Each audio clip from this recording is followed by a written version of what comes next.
भगवद गीता का उपदेश एक ही वंश के दो चचेरे भाइयों कौरव और पांडवों के मध्य हुए महाभारत युद्ध की रणभूमि पर दिया गया। इस पुस्तक के प्रारंभिक पृष्ठों में उल्लिखित गीता का परिवेश खंड में उन घटनाओं का विस्तृत रूप से वर्णन किया गया है जिनके कारण यह महायुद्ध हुआ। भगवद गीता का प्रारंभ राजा धृतराष्ट्र और उसके मंत्री संजय के वार्तालाप से होता है। चूंकि धृतराष्ट्र नेत्रहीन था, इसलिए वह व्यक्तिगत रूप से युद्ध में उपस्थित नहीं हो सका। राजा धृतराष्ट्र जन्म से नेत्रहीन होने के अतिरिक्त आध्यात्मिक ज्ञान से भी वंचित था। अपने पुत्रों के प्रति अथाह मोह के कारण वह सत्यपथ से भटक गया था और पांडवों के न्यायोचित राज्याधिकार को हड़पना चाहता था। अपने भतीजों पांडव पुत्रों के प्रति उसने जो अन्याय किया था, उसका उसे भलीभांति बोध था। इसी अपराध बोध के कारण वह युद्ध के परिणाम के संबंध में चिंतित था। इसलिए धृतराष्ट्र संजय से कुरुक्षेत्र की युद्ध भूमि जहां युद्ध होने वाला था की घटनाओं के संबंध में जानकारी ले रहा था। अतः संजय उसे युद्ध भूमि पर घट रही घटनाओं का पूर्ण सजीव विवरण सुना रहा था। संजय महाभारत के प्रख्यात रचयिता वेदव्यास के शिष्य थे। ऋषि वेदव्यास अपनी अलौकिक शक्ति के द्वारा सुदूर प्रदेशों में घट रही घटनाओं को प्रत्यक्ष रूप से देखने में समर्थ थे। अपने गुरु की अनुकंपा से संजय ने भी दूरदृष्टि की दिव्य चमत्कारिक शक्ति प्राप्त की थी। इस प्रकार से वह युद्ध भूमि में घटित सभी घटनाओं को दूर से देख सका। अब इस वीडियो में मैं आप सभी को श्रीमद् भगवद गीता के प्रथम अध्याय के प्रत्येक श्लोक का सरल हिंदी अर्थ क्रमशः सुनाने जा रही हूं। इस दौरान आपकी स्क्रीन पर श्लोक स्पष्ट रूप से दिखाई देगा और उसके साथ साथ मैं उसका भावार्थ आप तक पहुंचाती जाऊंगी। यदि अर्थ समझाते समय मुझसे कोई त्रुटि हो जाए तो कृपया कमेंट बॉक्स में अवश्य लिखिएगा ताकि मैं उसे सुधार सकूं। और यदि यह प्रयास आपके हृदय को स्पर्श करे, यदि यह वीडियो आपको पसंद आए, तो कमेंट में जय श्री कृष्ण लिखना न भूले। तो आइए इसी भक्तिभाव के साथ श्रीमद् भगवद गीता के प्रथम अध्याय का पवित्र श्रवण आरंभ करते हैं। धृतराष्ट्र ने कहा, हे संजय, कुरुक्षेत्र की पवित्र भूमि पर युद्ध करने की इच्छा से एकत्रित होने के पश्चात मेरे और पांडु के पुत्रों ने क्या किया? संजय ने कहा, हे राजन, पांडवों की सेना की व्यूहरचना का अवलोकन कर राजा दुर्योधन अपने गुरु द्रोणाचार्य के पास जाकर इस प्रकार बोले।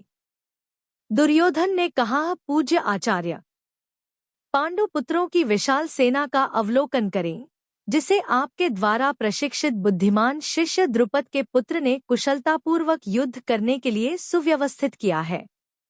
यहाँ इस सेना में भीम और अर्जुन के समान बलशाली युद्ध करने वाले महारथी युयुधान, विराट और द्रुपद जैसे अनेक शूरवीर धनुर्धर हैं।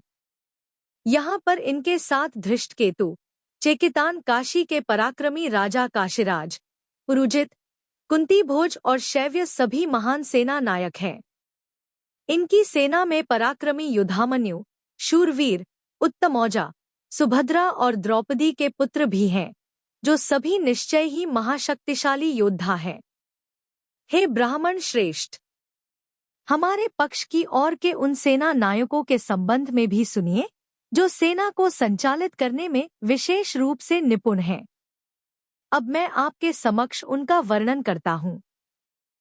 इस सेना में सदा विजयी रहने वाले आप तथा भीष्म, कर्ण, कृपाचार्य, अश्वत्थामा, विकर्ण तथा सोमदत्त का पुत्र भूरिश्रवा आदि महापराक्रमी योद्धा हैं, जो युद्ध में सदा विजेता रहे हैं। यहाँ हमारे पक्ष में अन्य अनेक महायोद्धा ऐसे भी हैं, जो मेरे लिए अपने जीवन का बलिदान करने के लिए तत्पर हैं। वे युद्ध कौशल में पूर्णतया निपुण और विविध प्रकार के शस्त्रों से सुसज्जित हैं। हमारी शक्ति असीमित है और हम सब महान सेना नायक भीष्म पितामह के नेतृत्व में पूरी तरह से संरक्षित हैं, जबकि पांडवों की सेना की शक्ति भीम द्वारा भलीभांति रक्षित होने के पश्चात भी सीमित है। अतः मैं कौरव सेना के सभी योद्धागणों से आग्रह करता हूँ कि सब अपने मोर्चे पर अडिग रहते हुए भीष्म पितामह की पूरी सुरक्षा करें। तत्पश्चात कुरुवंश के वयोवृद्ध परम यशस्वी महायोद्धा भीष्म पितामह ने सिंहगर्जना जैसी ध्वनि करने वाले अपने शंख को उच्च स्वर से बजाया, जिसे सुनकर दुर्योधन हर्षित हुआ। इसके पश्चात शंख, नगाड़े, बिगुल, तुरही तथा मृदंग अचानक एक साथ बजने लगे। उनका संवेद स्वर अत्यंत भयंकर था। तत्पश्चात पांडवों की सेना के बीच श्वेत अश्वों द्वारा खींचे जाने वाले भव्य रथ पर आसीन माधव और अर्जुन ने अपने अपने दिव्य शंख बजाए। ऋषिकेश भगवान कृष्ण ने अपना पांचजन्य शंख बजाया। अर्जुन ने देवदत्त शंख तथा अतिभोजी एवं अति दुष्कर कार्य करने वाले भीम ने पौंडु नामक भीषण शंख बजाया। हे राजन, राजा युधिष्ठिर ने अपना अनंत विजय नाम का शंख बजाया तथा नकुल और सहदेव ने सुघोष एवं मणिपुष्पक नामक शंख बजाए। श्रेष्ठ धनुर्धर काशीराज, महायोद्धा शिखंडी, धृष्टद्युम्न, विराट, अजय, सात्यकी, द्रुपद, द्रौपदी के 5 पुत्रों तथा सुभद्रा के महाबलशाली पुत्र वीर अभिमन्यु आदि सबने अपने अपने अलग अलग शंख बजाए। हे धृतराष्ट्र, इन शंखों से उत्पन्न ध्वनि द्वारा आकाश और धरती के बीच हुई गर्जना ने आपके पुत्रों के हृदयों को विदीर्ण कर दिया। उस समय हनुमान के चित्र से अंकित ध्वजा लगे रथ पर आसीन पांडुपुत्र अर्जुन अपना धनुष उठाकर बाण चलाने के लिए उद्यत दिखाई दिए। हे राजन, आपके पुत्रों को अपने विरुद्ध व्यूह रचना में खड़े देखकर अर्जुन ने श्री कृष्ण से यह वचन कहे। अर्जुन ने कहा, हे अच्युत, मेरा रथ दोनों सेनाओं के बीच खड़ा करने की कृपा करें, ताकि मैं यहाँ एकत्रित युद्ध करने की इच्छा रखने वाले योद्धाओं को देख सकूं। मैं उन लोगों को देखने का इच्छुक हूँ जो यहाँ पर धृतराष्ट्र के दुष्चरित्र पुत्रों को प्रसन्न करने की इच्छा से युद्ध लड़ने के लिए एकत्रित हुए हैं। संजय ने कहा, है भरतवंशी धृतराष्ट्र, निद्रा पर विजय पाने वाले अर्जुन द्वारा इस प्रकार के वचन बोले जाने पर भगवान श्री कृष्ण ने उस भव्य रथ को दोनों सेनाओं के बीच में ले जाकर खड़ा कर दिया। भीष्म, द्रोण तथा अन्य सभी राजाओं की उपस्थिति में भगवान श्री कृष्ण ने कहा कि हे पार्थ, यहाँ पर एकत्रित समस्त कुरुओं को देखो। अर्जुन ने वहां खड़ी दोनों पक्षों की सेनाओं के बीच अपने पिता तुल्य चाचाओं, पितामहों, गुरुओं, मामाओं, भाइयों, चचेरे भाइयों, पुत्रों, भतीजों, मित्रों, ससुर और शुभचिंतकों को भी देखा। जब कुंती पुत्र अर्जुन ने अपने बंधु बांधवों को वहां देखा तब उसका मन अत्यधिक करुणा से भर गया और फिर गहन शोक के साथ उसने निम्न वचन कहे। अर्जुन ने कहा, हे कृष्ण, युद्ध करने की इच्छा से तथा एक दूसरे का वध करने के लिए यहाँ अपने वंशजों को देखकर मेरे शरीर के अंग कांप रहे हैं और मेरा मुंह सूख रहा है। मेरा सारा शरीर कांप रहा है, मेरे शरीर के रोए खड़े हो रहे हैं, मेरा धनुष गांडीव मेरे हाथ से सरक रहा है और मेरी पूरी त्वचा में जलन हो रही है। मेरा मन उलझ रहा है और मुझे घबराहट हो रही है। अब मैं यहाँ और अधिक खड़ा रहने में समर्थ नहीं हूँ। केशी राक्षस का वध करने वाले हैं केशव, मुझे केवल अमंगल के लक्षण दिखाई दे रहे हैं। युद्ध में अपने वंश के बंधु बांधवों का वध करने में मुझे कोई अच्छाई नहीं दिखाई देती है और उन्हें मारकर मैं कैसे सुख पा सकता हूँ। हे कृष्ण, मुझे विजय, राज्य और इससे प्राप्त होने वाला सुख नहीं चाहिए। ऐसे राज्य सुख या अपने जीवन से क्या लाभ प्राप्त हो सकता है, क्योंकि जिन लोगों के लिए हम यह सब चाहते हैं वे सब इस युद्ध भूमि में हमारे समक्ष खड़े हैं। हे मधुसूदन, हमारे आचार्यगण, पितृगण, पुत्र, पितामह, मामा, पौत्र, ससुर, भांजे, साले और अन्य संबंधी अपने प्राण और धन का दाव लगाकर यहाँ उपस्थित है। यद्यपि वे मुझ पर आक्रमण भी करते हैं, तथापि मैं इनका वध क्यों करूं? यदि फिर भी हम धृतराष्ट्र के पुत्रों का वध करते हैं, तब भले ही इससे हमें पृथ्वी के अतिरिक्त तीनों लोग भी प्राप्त क्यों न होते हों, तब भी उन्हें मारने से हमें सुख कैसे प्राप्त होगा? हे समस्त जीवों के पालक, धृतराष्ट्र के पुत्रों का वध करके हमें क्या सुख प्राप्त होगा? यद्यपि वे सब अत्याचारी हैं, फिर भी यदि हम उनका वध करते हैं, तब निश्चय ही उन्हें मारने का हमें पाप लगेगा। इसलिए अपने चचेरे भाइयों, धृतराष्ट्र के पुत्रों और मित्रों सहित अपने स्वजनों का वध करना हमारे लिए किसी भी दृष्टि से उचित नहीं है। हे माधव, इस प्रकार अपने वंशजों का वध कर हम सुख की आशा कैसे कर सकते हैं? यद्यपि लोभ से अभिभूत होने के कारण वे अपने स्वजनों के विनाश और अपने मित्रों के साथ विश्वासघात करने में कोई दोष नहीं देखते हैं, तथापि हे जनार्दन, जब हमें स्पष्टता अपने बंधु बांधवों का वध करने में अपराध दिखाई देता है, तब हम ऐसे पापमय कर्म से क्यों न दूर रहें? जब कुल का नाश हो जाता है, तब इसकी कुल परंपराएं भी नष्ट हो जाती हैं और कुल के शेष बचे लोग अधर्म में प्रवृत्त होने लगते हैं।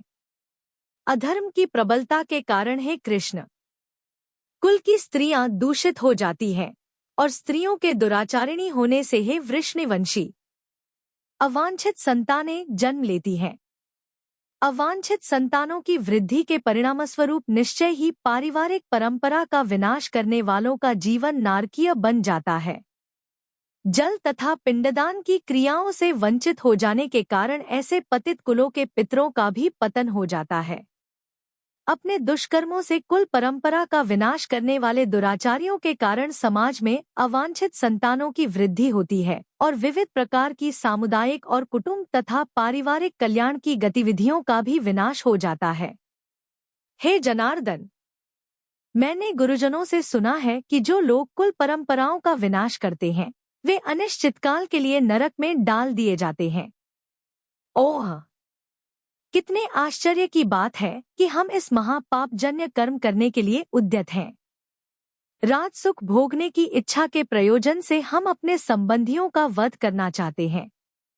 यदि धृतराष्ट्र के शस्त्र युक्त पुत्र मुझ निहत्थे को रणभूमि में प्रतिरोध किए बिना मार देते हैं, वही यह मेरे लिए श्रेयस्कर होगा। संजय ने कहा। इस प्रकार यह कहकर अर्जुन ने अपने धनुष और बाणों को एक ओर रख दिया और शोकाकुल चित्त से अपने रथ के आसन पर बैठ गया। उसका मन व्यथा और दुहक से भर गया। इस प्रकार श्रीमद् भगवद गीता का प्रथम अध्याय यहाँ पूर्ण होता है। यदि आपको मेरी यह प्रस्तुति अर्थात भगवद गीता के श्लोकों का यह सरल अर्थ अच्छा लगा हो तो कृपया इस वीडियो को लाइक करें, शेयर करें और चैनल को सब्सक्राइब करें।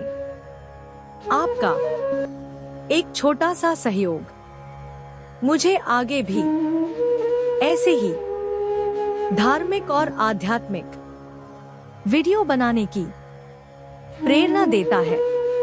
अगली वीडियो में मैं आप सभी के लिए श्रीमद् भगवद गीता का द्वितीय अध्याय लेकर उपस्थित होंगी। तब तक भगवान श्री कृष्ण की कृपा आप सभी पर सदैव बनी रहे।